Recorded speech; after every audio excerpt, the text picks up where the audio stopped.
We have split the atom. We have mapped the human genome. We have launched machines into the freezing dark of interstellar space. We like to think of ourselves as the smartest species around, creatures who can bend reality itself through sheer willpower and planning. And yet right now, millions of us are sitting at a desk staring at a blinking cursor, completely stuck on a quarterly tax form. And the question that remains is simple but vast. How can a species smart enough to conquer the cosmos be this powerless against its own brain?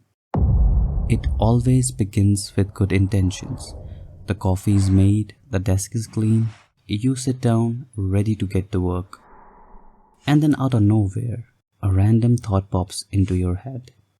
You wonder if a Siberian tiger fought an African lion, who would win? Obviously, this is extremely important information to have before your 2 p.m. deadline. You tell yourself it'll take 5 seconds, just a quick search to clear your head. But we all know how this goes. 2 hours vanish. You're 40 tabs deep, you know more about big cat evolution than most zoologists. And well aware that the tiger would win due to a massive weight advantage.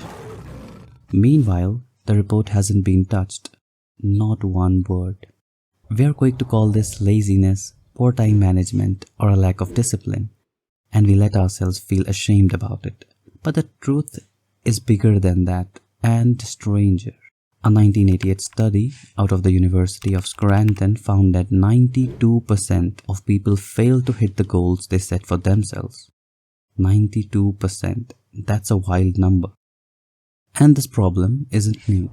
The ancient Greeks had a word for it, akrasia, knowing exactly what you should do and doing the opposite anyway. But before we get into the science of it, let's take a quick detour of the Renaissance.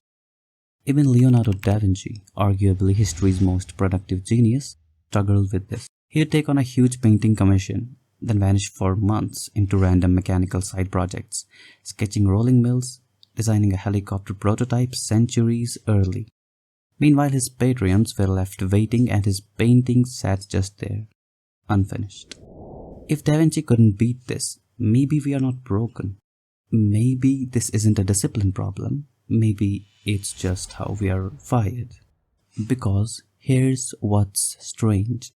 If you are sitting at your desk avoiding a spreadsheet, what's actually happening in your head? Turns out it's a real biological tug of war. 2 systems fighting for control. First, the limbic system. Deep within the brain, it runs things like hunger and sleep. And its whole job is survival right now. It's the same system that yanks your hand off a hot stove before you even feel the burn. On the other side, the prefrontal cortex, sitting right behind your forehead. This part handles the advanced stuff. Planning ahead, weighing consequences, resisting temptation, delaying gratification.